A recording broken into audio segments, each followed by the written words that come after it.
اللہ رب العزت فرماتا ہے کہ وَإِذَا قِيلَ لَهُمْ، اور جب کہا گیا آمینوا بما انزل اللہ، یہودیوں کو کہ ایمان لے آؤ اس چیز پر جو ہم نے نازل کی، یعنی کہ قرآن، تو قالوا نؤمن، تو یہودی کہنے لگے قالوا نؤمن بما انزل علینا، ہم تو صرف اسی پر ایمان لائیں گے جو ہم پر نازل ہوا ہے، یعنی توریت۔ قرآن پر ایمان لانے سے انکار کیا اور جواب کیا دیا کہ ہمارے پاس آلریڈی کتاب موجود ہے، شریعت موجود ہے، جناب موسیٰ علیہ السلام کی شریعت پر عمل کریں گے اور اسی کتاب کو فالو کریں گے۔ وَيَكْفُرُونَ بِمَا وَرَاءَ، وراء کہتے ہیں پیچھے کو، لیکن ترجمہ کیا گیا وَيَكْفُرُونَ بِمَا وَرَاءَ، اور توریت کے علاوہ جو کتابیں اللہ کی ہیں الہامی، ان تمام کا انہوں نے انکار کیا، کفر کیا۔ حالانکہ وَهُوَ الْحَقُّ مُصَدِّقًا لِمَا مَعَهُمْ، حالانکہ جو قرآن ہے وہ حق ہے اور مصدق ہے، تصدیق کرنے والا ہے اس کتاب کی بھی جو اصل توریت ان کے پاس موجود ہے۔ قرآن توریت کی بھی تصدیق کرتا ہے، انجیل کی بھی تصدیق کرتا ہے اور زبور کی بھی تصدیق کرتا ہے۔ تو اگر کوئی شخص قرآن کا انکار کرتا ہے تو در حقیقت وہ توریت کا انکار کر رہا ہے، زبور کا انکار کر رہا ہے، انجیل کا انکار کر رہا ہے۔ قولی اللہم صلی علی سیدنا و مولانا محمد معدن الجود والکرم وآلہ وصحبہ وبارک وسلم۔ وَإِذَا قِيلَ لَهُمْ آمِنُوا بِمَا أَنزَلَ اللَّهُ قَالُوا نُؤْمِنُ بِمَا أُنزِلَ عَلَيْنَا وَيَكْفُرُونَ بِمَا وَرَاءَهُ وَهُوَ الْحَقُّ مُصَدِّقًا لِمَا مَعَهُمْ قُلْ فَلِمَ تَقْتُلُونَ أَنْبِيَاءَ اللَّهِ مِن قَبْلُ إِن كُنتُم مُؤْمِنِينَ۔ آج ہم آیت نمبر 91 کا مطالعہ کر رہے ہیں اور اس کے اندر اللہ رب العزت فرماتا ہے کہ وَإِذَا قِيلَ لَهُمْ، اور جب کہا گیا آمینوا بما انزل اللہ، یہودیوں کو کہ ایمان لے آؤ اس چیز پر جو ہم نے نازل کی، یعنی کہ قرآن، تو قالوا نؤمن، تو یہودی کہنے لگے قالوا نؤمن بما انزل علینا، ہم تو صرف اسی پر ایمان لائیں گے جو ہم پر نازل ہوا ہے، یعنی توریت۔ قرآن پر ایمان لانے سے انکار کیا اور جواب کیا دیا کہ ہمارے پاس آلریڈی کتاب موجود ہے، شریعت موجود ہے، جناب موسیٰ علیہ السلام کی شریعت پر عمل کریں گے اور اسی کتاب کو فالو کریں گے۔ وَيَكْفُرُونَ بِمَا وَرَاءَ، وراء کہتے ہیں پیچھے کو، لیکن ترجمہ کیا گیا وَيَكْفُرُونَ بِمَا وَرَاءَ، اور توریت کے علاوہ جو کتابیں اللہ کی ہیں الہامی، ان تمام کا انہوں نے انکار کیا، کفر کیا۔ حالانکہ وَهُوَ الْحَقُّ مُصَدِّقًا لِمَا مَعَهُمْ، حالانکہ جو قرآن ہے وہ حق ہے اور مصدق ہے، تصدیق کرنے والا ہے اس کتاب کی بھی جو اصل توریت ان کے پاس موجود ہے۔ قرآن توریت کی بھی تصدیق کرتا ہے، انجیل کی بھی تصدیق کرتا ہے اور زبور کی بھی تصدیق کرتا ہے۔ تو اگر کوئی شخص قرآن کا انکار کرتا ہے تو در حقیقت وہ توریت کا انکار کر رہا ہے، زبور کا انکار کر رہا ہے، انجیل کا انکار کر رہا ہے۔ تو اللہ فرماتا ہے اب ان کو جواب کیا دیا جا رہا ہے کہ چلو اگر تمہاری بات مانی جائے کہ تم توریت پر ایمان لاتے ہو تو قل فلم تقتلون انبیاء اللہ من قبل ان کنتم مؤمنین، تو پھر بتاؤ اے حبیب ان سے کہیے تم نے کیوں قتل کیا انبیاء کو اس سے پہلے اگر تم ایمان والے تھے۔ تو اس سے پہلے جو 4000 انبیاء تم میں آئے وہ تو شریعت موسیٰ کو ہی آپ تم میں بیان کر رہے تھے، وہ تو توریت کے ہی احکام بیان کر رہے تھے، لیکن تم نے انہیں قتل کر دیا۔ اور ایک طرف تم کہہ رہے ہو کہ ہم توریت کو مانیں گے، تو تم نے توریت کی بھی کہاں مانی؟ اگر تم توریت کو مانتے تو ان انبیاء کو، جناب زکریا علیہ السلام، جناب یحییٰ علیہ السلام کو بنی اسرائیل نے شہید کیا، تو در حقیقت تم توریت کے ماننے والے بھی نہیں ہو۔ پھر آگے کہا کہ دوسری دلیل کیا دی کہ تم توریت کو نہیں مانتے ہو، اس کی دلیل یہ دی کہ وَلَقَدْ جَاءَكُم مُوسَىٰ بِالْبَيِّنَاتِ، اور موسیٰ علیہ السلام جب تمہارے پاس آئے واضح نشانیاں لے کر۔ اب یہ نشانیاں کون سی تھی؟ قرآن نے دوسری جگہ فرمایا وَلَقَدْ آتِينَا مُوسَىٰ 9 آیَاتٍ بَيِّنَاتٍ، اللہ نے 9 نشانیاں حضرت موسیٰ علیہ السلام کو عطا فرمائیں، جس کے اندر سے آپ کا عصائے موسیٰ ہے، اس کے علاوہ آپ کا ید بیضا ہے، آپ بغل میں ہاتھ ڈالتے باہر نکالتے تو روشن ہو جاتا۔ اسی طریقے سے حضرت موسیٰ علیہ السلام کے دریائے نیل کے اندر یا کوئی بھی دریا جو تھا اس دریا کو پھاڑا اور موسیٰ علیہ السلام کی قوم کو جانے کے لیے اللہ نے راستہ پرووائڈ کیا۔ پھر اس کے بعد اللہ کے عذابات، ٹڈیوں کا عذاب، طوفان کا عذاب، خون کا عذاب، مینڈکوں کا عذاب، اس طرح کی یہ نشانیاں واضح طور پر اللہ نے بتائیں کہ حضرت موسیٰ علیہ السلام سچے پیغمبر ہیں اور وہ جو کتاب توریت لے کر آئے ہیں وہ توریت حق کتاب ہے، اللہ کی کتاب ہے، اس پر عمل کرو۔ لیکن تمہارا عمل کیا ہے؟ وَلَقَدْ جَاءَكُم مُوسَىٰ بِالْبَيِّنَاتِ ثم اتخذتم العجل من بعده وانتم ظالمون، اور حضرت موسیٰ علیہ السلام کے طور پر جانے کے بعد تم نے کیا کیا کہ تم نے بچڑے کو معبود بنا لیا۔ تو تم اگر توریت پر عمل کرنے والے بھی ہوتے اور موسیٰ علیہ السلام کو ماننے والے بھی ہوتے تو تم بچڑے کو معبود کیوں بناتے؟ یہ بچڑے کو معبود بنانے کا تذکرہ میں پہلے بیان کر چکا ہوں، پہلے پارے کے اندر ہی 6 رکوع کے اندر اس کا تفصیلی طور پر ہم ذکر کر چکے ہیں کہ وہ جب بچڑا کس طرح انہوں نے بنایا اور کس طرح پوجنے لگے۔ یہاں بس اشارہ کیا جا رہا ہے کہ اگر تم یہ کہتے ہو کہ ہم اسی چیز کو مانیں گے جو ہم پر نازل ہوئی ہے، تو اس کا جواب دیا جا رہا ہے کہ تم اس کو بھی ماننے والے نہیں ہو۔ ثم اتخذتم العجل، اب یہاں ایک اور بات آتی ہے کہ بچڑے کو معبود بنایا تھا ان یہودیوں کے آبا و اجداد نے جو مدینے میں رہتے تھے، انبیاء کو قتل کیا تھا ان یہودیوں کے آبا و اجداد نے کہ جو مدینے میں رہتے تھے۔ نہ مدینے کے رہنے والے یہودیوں نے بچڑے کو معبود بنایا، نہ یا مدینے کے رہنے والے یہودیوں نے آپ دیکھتے ہیں دیگر جرائم کا ارتکاب کیا جو ان کے آبا و اجداد نے کیے۔ تو ڈائریکٹلی قرآن کا کہہ رہا ہے تم قتل کرتے ہو، تم نے بچڑے کا معبود بنایا، اس سے مراد کیا ہے؟ مفسرین نے لکھا، فرمایا گناہ کو دیکھ کر اس کے دل کو اس پر راضی رکھنا اور اس کو برا نہ کہنا بھی گناہ میں شرکت ہے۔ ظلم کو دیکھ کر بھی ظلم کے خلاف نہ بولنا اور اپنی پوزیشن واضح نہ کرنا، فرمایا یہ بھی بہت بڑا جرم ہے۔ تو حضرت موسیٰ علیہ السلام کی شریعت کی مخالفت جو یہودیوں کے آبا و اجداد نے کی تھی، تو مدینے کے یہودیوں پر یہ لازم تھا کہ اپنے ان آبا و اجداد کے اس عمل بد کا رد کرتے اور حضور علیہ السلام پر ایمان لے آتے۔ لیکن چونکہ اپنے آبا و اجداد کے وہ اس اعمال سے راضی تھے، ان کے اس ظلم پر وہ راضی تھے، تو انہیں بھی جرم میں برابر کا شراکت دار ٹھہرایا اور کہا کہ تمہارے آبا و اجداد کے جرائم پر تم راضی ہو، تو اس سے مراد یہ ہے کہ تم بھی اس قتل میں شامل ہو، تم بھی اس بچڑے کو معبود بنانے میں شامل ہو۔ فرمایا وَأَنْتُمْ ظَالِمُونَ، اور یہ جو بچڑے کو معبود تمہارا بنانا ہے، وَأَنْتُمْ ظَالِمُونَ، اور تم ظالم ہو۔ ظالم اس کو کہتے ہیں جو حق تلف کرتا ہے، کسی کا حق مارتا ہے اس کو ظالم کہتے ہیں۔ تو آدمی جب شرک کرتا ہے تو وہ کس کا حق مارتا ہے؟ اللہ کا حق مارتا ہے۔ کہ اللہ کا حق کیا ہے؟ کہ اس کو ایک مانا جائے۔ اللہ کا یہ ہم پر حق ہے کہ اسے معبود مانا جائے۔ اللہ کا یہ ہم پر حق ہے کہ ہم بندے ہو کر اسے مالک مانیں، خالق مانیں، تمام جہان کا پالنے والا مانیں، اور اس کی ذات میں کسی بھی زاویے سے شرک نہ کریں۔ تو جو شرک کرتا ہے، خدا کے سوا کسی کو معبود بناتا ہے، تو وہ ظلم کرتا ہے۔ قرآن نے کہا ان الشرک لظلم عظیم، تو قرآن نے یہی لفظ ظلم کا استعمال کیا، وانتم ظالمون، اور تم ظالم تھے۔ پھر فرمایا وَإِذْ أَخَذْنَا مِيثَاقَكُمْ، اور یاد کرو جب ہم نے تم سے میثاق لیا۔ میثاق میں پہلے بھی کہہ چکا ہوں، بہت پکے وعدے کو کہتے ہیں، وہ وعدہ جو قسم کے ساتھ کیا جائے اس کو میثاق کہتے ہیں، پکا وعدہ۔ یاد کرو جب ہم نے تم سے میثاق لیا، کیا میثاق لیا؟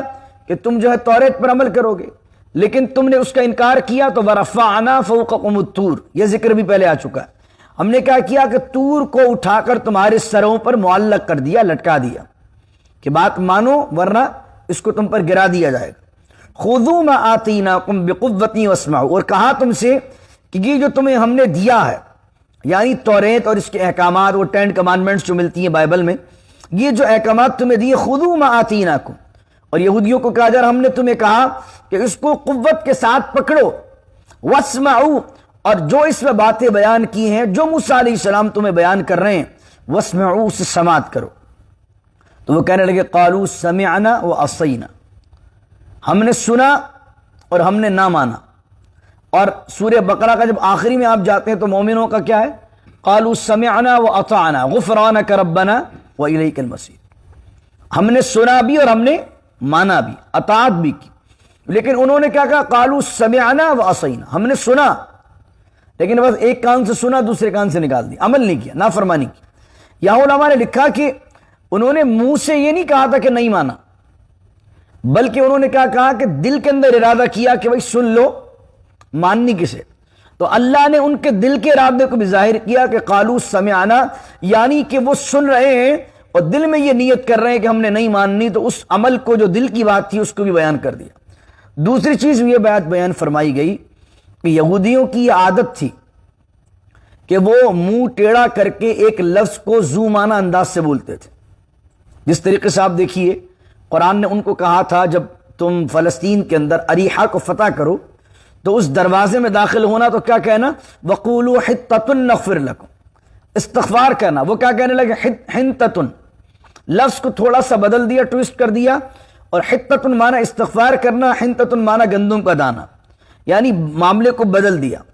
تو جو لوگ یہودی تھے، منافقین تھے یہودیوں کے اندر، وہ جب حضور علیہ السلام کی باتیں سنتے تو عصینا اس طرح کہتے تھے کہ سمجھ میں اطعنا آئے، اور کوئی سمجھ کے کہتا تھا کہ یار تم نے عصینا کہا ہے، تو کہتے یار تمہارے کان میں میل ہے بھائی، اپنے کان وان صحیح کراؤ. یعنی کہ لوگوں کو دھوکہ دینے کے لیے اس طرح سے بات کر دیتے. آج بھی آپ دیکھیں مذاق مستی میں اس طرح کے ذو معنی ڈبل میننگ کے ورڈز کہہ دیے جاتے ہیں. ہاں میں نے ہاں تو کہا تھا، لیکن میں نے کس معنی میں ہاں کہا تھا، میرا مطلب یہ تھوڑی تھا، میرا مطلب تو یہ تھا. تو آدمی سمجھتا ہے یہ بڑا ہوشیار ہے، آدمی سمجھتا ہے کہ میں بہت ہوشیار ہوں، میں بہت چلاک ہوں. حالانکہ یہ سارا عمل اگر شریعت سے بچنے کے لیے، یہ اللہ کے احکام سے بچنے کے لیے کیا کہا جا رہا ہے. یعنی مثال کے طور پر کوئی کسی سے نیت کروائے، کیا نیت کر لو کہ یہ تم نیک کام کرو گے، آدمی اس وقت گردن ہلا دے، اور بعد میں جب اس سے کہا جائے آپ نے اس دن نیت تو کی تھی، بولا بھائی میں تو گردن میں درد ہو رہا تھا میرے، اس لیے میں نے ہلا دی تھی. آپ کا سمجھے ہاں سمجھ گئے تھے کیا آپ؟ بندہ سوچے یار میرے سامنے تم نے ہاں کیا، یار وہ ہاتھ تو اٹھایا، بولا وہ تو میرے کو تھوڑا سا ہاتھ میں درد ہو رہا تھا اس لیے میں نے ہاتھ اٹھایا. تو آدمی کیا سمجھے گا اپنے آپ کو کہ دیکھو میں کیسا ہوشیار ہوں کہ میں نے 4 لوگوں میں اپنی بات بھی منوا لی اور سامنے والے کو پاگل بھی بنا دی. یہ ہوشیاری نہیں ہے، یہ جہالت ہے، یہ ضلالت ہے. یہ جو ہے یہ یہودیوں کا طریقہ ہے کہ یہودی اطانا کے انداز میں عصینا کہتے تھے. اس طرح حضور علیہ السلام کو کہتے تھے رائنا، ابھی ایک رکوع کے بعد آئے گا انشاءاللہ اس کی تفصیل دوں گا. رائنا کہتے تھے. صحابہ اس سے کوئی اور مراد لیتے، وہ منہ ٹیڑھا کر کے کچھ اور مراد لیتے. اس طریقے سے حتتن کہا گیا، حنتتن کہتے. تو قالوا سمعنا وعصینا، ہم نے سنا لیکن ہم نے نہ مانا. یہی حال مفسرین نے لکھا. علامہ غلام رسول شہیدی صاحب نے بڑی خوبصورت بات لکھی ہے اس میں، کہ یہ بات تو ہو رہی ہے یہودیوں کی، لیکن ایک لمحے کے لیے سن لیجئے، سوچ لیجئے اور مسلمانوں پر اس آیت کو سوچئے.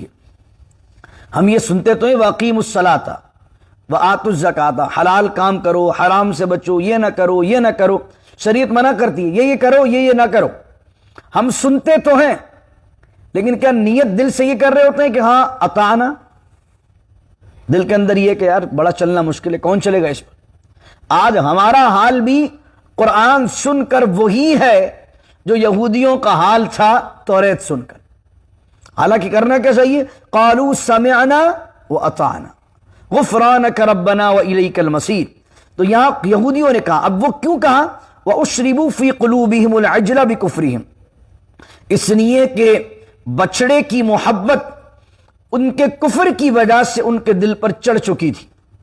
قل بئس ما یأمرکم بہ ایمانکم ان کنتم مؤمنین، تو اگر تمہارا ایمان تمہیں اس بات کا حکم دیتا ہے تو یہ بہت برا حکم ہے اگر تم ایمان والے ہو.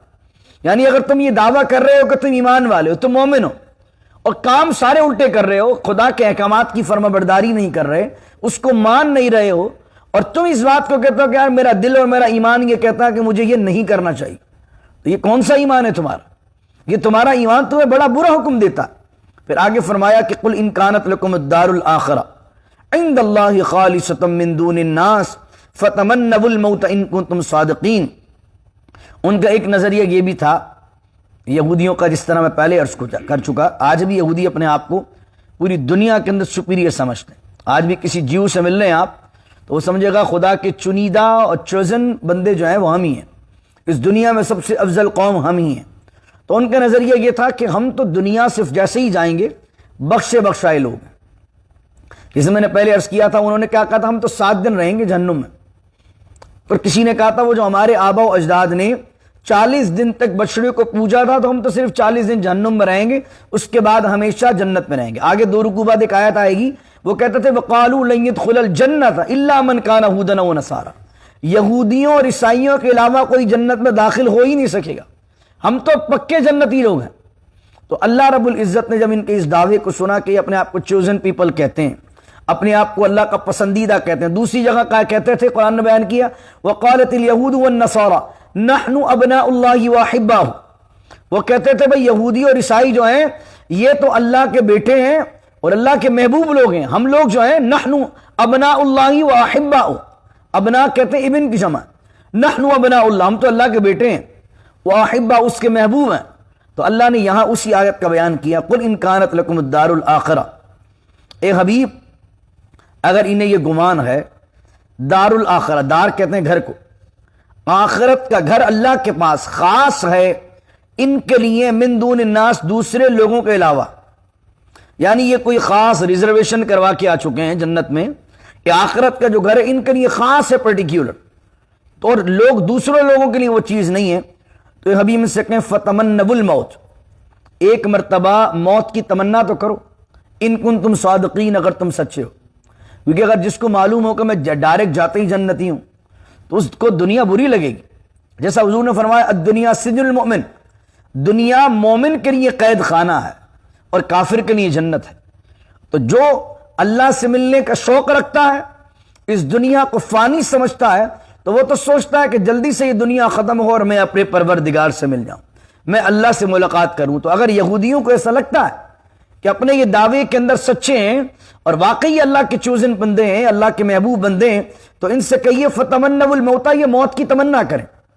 اور پھر یہ بات کہنے کے بعد اگلی ہی آیت میں ان بات کا ان کا رد بھی کر دیا اللہ نے, وَلَن يَتَمَنَّوْهُ أَبَدًا, ابدا کہتے ہیں ہمیشہ, آلویز, فار ایور. وَلَن يَتَمَنَّوْهُ أَبَدًا بِمَا قَدَّمَتْ أَيْدِيهِمْ, اور ہرگز یہ کبھی موت کی تمنا نہیں کریں گے اس وجہ سے کہ جو انہوں نے اپنے ہاتھوں سے آگے بھیج دیا ہے. ان کو بھی معلوم ہے کر کیا رہے ہیں, کبھی بھی موت کی تمنا نہیں کریں گے. یہاں پر یہ قرآن کا معجزہ ہے اور حضور صلی اللہ علیہ وسلم کا بھی یہ معجزہ ہے حضور کی صداقت پر, کہ یہودیوں کو چیلنج کیا جا رہا ہے کہ موت کی تمنا کرو. اگر یہودی قرآن کو جھوٹا سمجھتے اور حضور علیہ السلام کو سچا نبی نہیں سمجھتے, تو قرآن کو جھوٹا ثابت کرنے کے لیے اور حضور کے دعوے کو جھوٹا ثابت کرنے کے لیے آ کے کہہ دیتے, دو لفظ تو کہنے تھے کہ بھئی قرآن کہہ رہا موت کی تمنا نہیں کریں گے, لاؤ ہم تمنا کرتے ہیں, اے خدا ہمیں موت دے دے. دو جملے تو بولنے تھے. لیکن یہودیوں کو معلوم تھا کہ قرآن بھی سچا ہے اور یہ آنے والا نبی بھی سچا ہے. لیکن ایمان کیوں نہیں لائے تھے؟ میں نے کل عرض کیا, جانتے تھے لیکن تعصب یہ تھا کہ بنو اسحاق میں کیوں نہیں آئے, بنو اسحاق میں آنا چاہیے تھا, بنو اسماعیل میں کیوں تشریف لائے. اس تعصب کی وجہ سے اب یقیناً جانتے تھے, تمنا نہیں کی انہوں نے موت کی. وَلَن يَتَمَنَّوْهُ أَبَدًا بِمَا قَدَّمَتْ أَيْدِيهِمْ, جو انہوں نے اپنے ہاتھوں سے اپنے اعمال نامے میں لکھوا دیا ہے, بھیج دیا ہے آگے. فرمایا اب وہ موت کی کبھی تمنا نہیں کریں گے. وَاللَّهُ عَلِيمٌ بِالظَّالِمِينَ, اور اللہ تعالی ظالمین کو خوب جاننے والا. پھر آخری آیت پڑھتا ہوں میں آگے. وَلَتَجِدَنَّهُمْ, ایک اور حقیقت بیان کی یہودیوں کی. وَلَتَجِدَنَّهُمْ أَحْرَصَ النَّاسِ عَلَى حَيَاةٍ وَمِنَ الَّذِينَ أَشْرَكُوا يَوَدُّ أَحَدُهُمْ لَوْ يُعَمَّرُ أَلْفَ سَنَةٍ وَمَا هُوَ بِمُزَحْزِحِهِ مِنَ الْعَذَابِ أَن يُعَمَّرَ وَاللَّهُ بَصِيرٌ بِمَا يَعْمَلُونَ. اور فرمایا اے حبیب, تجدنا کا معنی ہوتا ہے وجد یجدو کا معنی ہوتا ہے پانا. فرمایا وَلَتَجِدَنَّهُمْ, آپ ضرور انہیں پائیں گے. احرس جو ہوتا ہے نا, وہ سمجھ لیجئے کہ حریص کی سپرلیٹو ڈگری ہے. جس طرح کریم کی اکرم ہے, حسن کی احسن ہے, جمیل کی اجمل ہے, اس طرح حریص کی احرس ہے. حریص کا معنی ہوتا ہے بہت زیادہ چاہنے والا.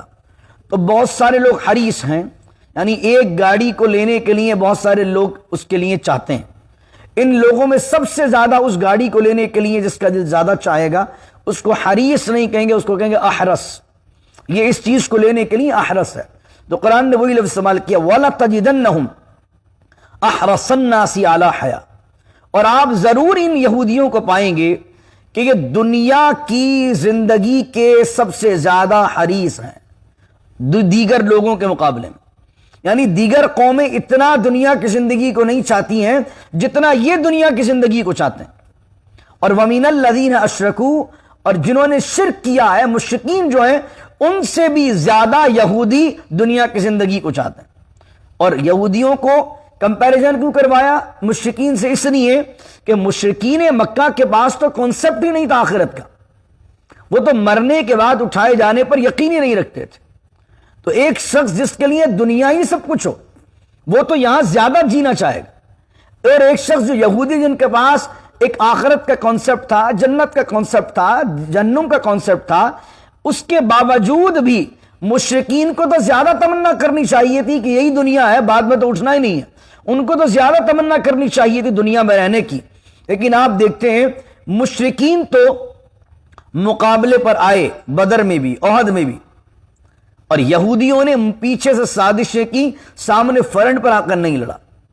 یہی وجہ ہے کہ آج بھی آپ دیکھتے ہیں کہ فرنٹ پر آ کر یہودی نہیں لڑتا ہے، بلکہ اس طرح کی سازشیں کرتا ہے. ایک بہت بڑے کالمز علماء نے لکھے تھے کہ مسلمانوں کے اندر جو ان کا اسٹریٹجی ہے، مسلمانوں کو وہ ان کے اندر ہے اکنامیکل ڈیزاسٹر پیدا کرنا.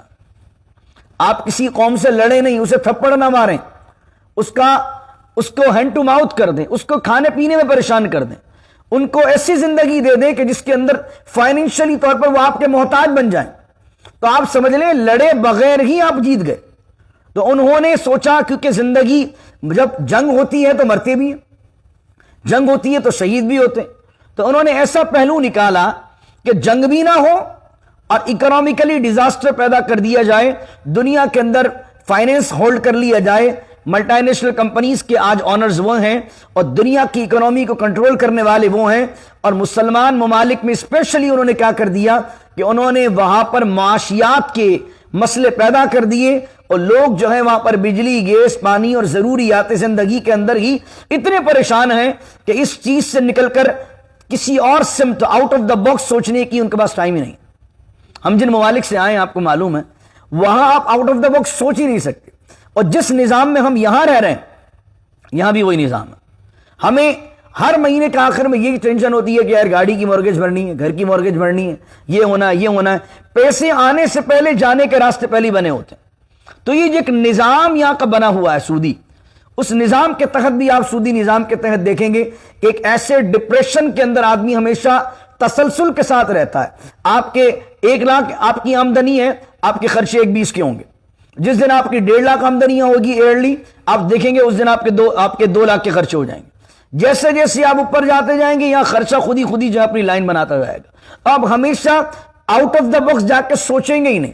آؤٹ آف دا باکس جا کے تو وہ سوچے گا جس کی تمام چیزیں پیڈ آف ہو، 3 وقت کا کھانا مل رہا ہو، کاروبار چل رہا ہو. اب آدمی کو سکون ہوگا تو آؤٹ آف دا باکس سوچے گا نا. یار ہاں سوچو مسلمانوں کے لیے کیا کیا جائے، امت کے لیے کیا کیا جائے، امت کو یونائٹ کیسے کیا جائے، پروڈکٹیوٹی کیسی لائی جائے. جھگڑوں میں لگا کر رکھو، آپس میں کھینچتانی میں لگا کر رکھو، آپس میں فائنینشیل کرائسس میں اتنا گھیر دو آدمی کو کہ آدمی بس 9 to 5 ویک ختم ہوا، ویکینڈ آیا، ویکینڈ پر اتنے سارے کام ہیں، یہ کرنا وہ کرنا، 2 دن اس سے ختم ہوا، پھر دوبارہ منڈے، ختم. صبح ہوتی ہے، شام ہوتی ہے، زندگی یوں تمام ہوتی ہے. اس طرح زندگی گزر رہی ہے. تو یہودی جو ہیں وہ اس زمانے سے لے کر قرآن نے کہا زندگی پر، دنیا کی زندگی کے سب سے زیادہ حریص ہیں اور مشرکوں سے بھی زیادہ حریص ہیں. اور فرمایا یود احدہم، ودا یودو کہتے ہیں محبت چاہنا. اسی وجہ سے اللہ کا ایک نام ہے ودود، یا ودودو کہ پڑھتے ہیں نا، تو یا ودودو مودت اور محبت سے نکلا. یا ودودو اگر پڑھا جائے بار بار تو میاں بیوی کے درمیان اگر جھگڑے ہوتے ہیں تو اس وقت جو عاملین ہیں وہ وظیفہ کیا دیتے ہیں، یا ودودو پڑھا کرو، تاکہ اس اللہ کے نام کی برکت کی وجہ سے میاں بیوی کے درمیان محبت پیدا ہو جائے. یا ودودو، یا ودودو. تو ودا یودو اسی معاملے میں، محبت کے معاملے میں. یودو احدہم، ان میں سے ہر ایک چاہتا ہے، کیا چاہتا ہے؟ لو یعمروا، کہ اللہ اسے زندگی دے، اللہ اسے عمر دے. کتنی؟ 1000 سنت. الف کہتے ہیں 1000 کو، سنت مانے سال. یعنی یہودی کتنے سال کی عمر چاہتے ہیں؟ 100 سال بھی نہیں، 150 بھی نہیں، کتنی؟ 1000 سال جیئیں. اب دیکھیے اسی وجہ سے ان کی پلاننگ کتنی بڑی ہوتی ہے. آپ کبھی دیکھیں میں اور آپ پلان کریں گے سال کا، 6 مہینے کا، 2 مہینے کا. ان کی پلاننگ ہوتی ہے 100 سال پر محیط. اسی وجہ سے اسٹریٹجی جب بنتی ہے 100 سالہ، تو اگر کوئی مر بھی جاتا ہے تو دوسرے والے جو اس کے جو ڈسینڈنٹ ہیں، جو اس کی اولادیں، اس کو کنٹینیو کرتی ہیں، کیونکہ ایک بہت بڑا پلان لے کر چل رہے ہوتے ہیں. ہمارے یہاں تو ہمارے پاس تو ویک کا پلان نہیں ہوتا کہ ہفتے میں کیا کرنا ہے. تو لو یعمروا 1000 سنہ، کہ وہ جو ہے وہ 1000 سال کی زندگی چاہتے ہیں. اللہ کہتا ہے وما هو بمزحزحه من العذاب ان يعمر. اور جو ہے یہ جو لمبی عمر ہے، یہ لمبی عمر کبھی بھی انہیں اللہ کے عذاب سے نہیں بچا سکتی. واللہ بصیر بما یعملون، اور اللہ تعالیٰ دیکھ رہا ہے جو وہ کر رہے ہیں. دنیا میں جس کو جتنی زندگی دے دی جائے آخر میں آنا کہاں ہے؟ اگر کسی کو اللہ نے 1000 بھی دے دی، جب 1000 مکمل ہوں گے تو پھر کیا ہوگا؟ جب بھی مرنا ہے. یعنی ایسا نہیں ہو سکتا کہ 1000 کے بعد کوئی بندہ کہے گا بھائی 1000 سال کوئی جی گیا تو اب وہ جو ہے وہ ناک کے بارے میں کہتے ہیں، کالے ناک کے بارے میں، کہ وہ جو ہے وہ اگر 1000 سال جی جاتا ہے تو پھر وہ جو ہے وہ ایک بڑا ناک بن جاتا ہے. یہاں ایسا تھوڑی ہوگا، یہ دنیا کی زندگی ہے. دنیا میں کسی کو اللہ نے 1000 سال بھی عمر دے دی تو آخر مرنا ہی ہے. اور پھر یہاں یہ سوال ہوتا ہے کہ اگر یہی سوال مسلمانوں سے کیا جائے کہ تم بھی اپنے آپ کو سمجھتے ہو کہ افضل امت ہو، تو کیا تم موت کی تمنا کرتے ہو؟ تو شریعت بھری پڑی ہے. حضور علیہ الصلوۃ والسلام کی حدیث ہے بخاری میں، حضور علیہ الصلوۃ والسلام فرماتے ہیں کہ میں یہ چاہتا ہوں، میری خواہش ہے کہ میں اللہ کی راہ میں لڑوں، جہاد کروں، پھر مار دیا جاؤں، شہید کر دیا جاؤں، پھر اللہ مجھے زندگی دے، پھر شہید کر دیا جاؤں، پھر اللہ مجھے زندگی دے، پھر میں شہید کر دیا جاؤں. حضور علیہ الصلوۃ والسلام تو شہادت کو پسند کرتے ہیں. حضرت عمر فاروق رضی اللہ عنہ کی دعا ہے جو بخاری شریف میں لکھی ہوئی، آپ کہتے تھے اللہم ارزقنی شہادتا فی سبیلک. حضرت عمر کی دعا ہے، اے اللہ مجھے اپنی راہ میں شہادت کی موت دے، اور وجعل موتی فی بلد رسولک صلی اللہ علیہ وسلم. اکثر آپ نے دیکھا ہوگا میں دعا کرتا ہوں، لیکن ورزقنی کی جگہ ہم کہتے ہیں اللہم ارزقنا. حضرت عمر نے کہا اللہ مجھے دے، ہم کہتے ہیں اللہ ہمیں دے. اللہم ارزقنی شہادتا فی سبیلک، اے اللہ ہمیں اپنی سبیل میں، اپنی راہ میں شہادت کی موت عطا فرما. واجعل موتی، اور بنا دے میری موت کو، فی بلدی رسولی، بلد مانے شہر، فی بلدی رسولی کا صلی اللہ علیہ وسلم، اور میری موت کا جو ٹھکانہ بنائے وہ تیرے حبیب کا شہر بنا دے.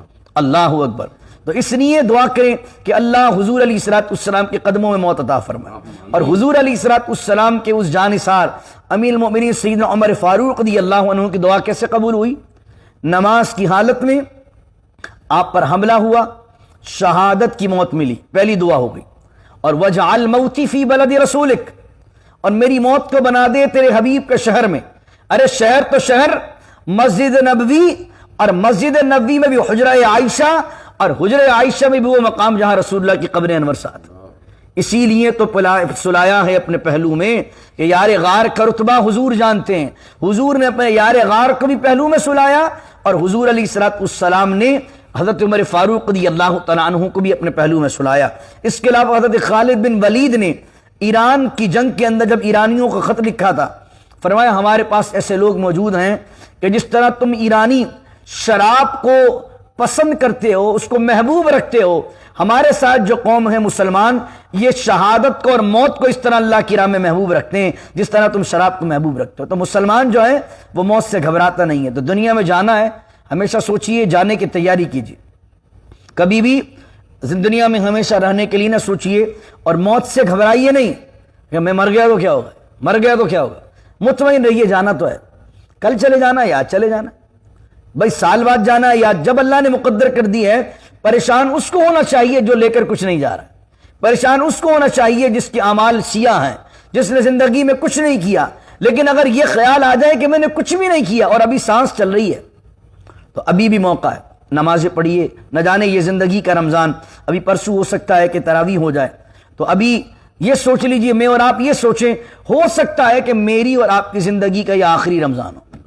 اگر میں اور آپ اس طریقے سے رمضان کو سوچ لیں گے نا کہ ہو سکتا ہے یہ زندگی کا آخری رمضان ہو، آپ دیکھیں ہر روزہ، ہر قیام اللیل، ہر تراویح آپ کو ایسا مزہ دے گی کہ زندگی میں کبھی آپ نے ایسا قیام اللیل نہ کیا ہو. آپ یہ سوچئے، ہو سکتا ہے کہ رمضان ہو سکتا ہے اگلے سال میری موت اللہ نے مقدر کر دی ہو، تو یہی رمضان رہ گیا ہے، مغفرت مانگ لوں، رحمت مانگ لوں، اور جہنم کے عذاب سے پناہ مانگ لوں. اللہ سے دعا کیجیے اللہ مرنے سے پہلے موت کی تیاری کرنا نصیب فرمائے. اللہ تعالیٰ اس زندگی کے اندر بھی جو اس نے کہا ربنا آتنا فی الدنیا حسنہ، دنیا کی بھی حسنات ہمیں عطا فرمائے، وفی الآخرت حسنہ، اور آخرت کی حسنات عطا فرمائے، وقنا عذاب النار، اور ہمیں آخرت کے عذاب سے بچائے. بسم اللہ الرحمن الرحیم. الحمد للہ رب العالمین والصلاة والسلام علی اشرف الانبیاء والمرسلین. ربنا ظلمنا انفسنا وان لم تغفر لنا وترحمنا لنكونن من الخاسرين ربنا أتمم لنا نورنا واغفر لنا إنك على كل شيء قدير إنك على كل شيء قدير إنك على كل شيء قدير اللهم أعني على ذكرك وشكرك وحسن عبادتك يا أرحم الراحمين إن الله ملائكته يصلون على النبي يا أيها الذين آمنوا صلوا عليه وسلموا تسليما اللهم صل على سيدنا ومولانا محمد معدن الجود والكرم وآله وصحبه وبارك وسلم سبحان ربك رب العزة عما يصفون والسلام على المرسلين والحمد لله رب العالمين لا إله إلا الله محمد رسول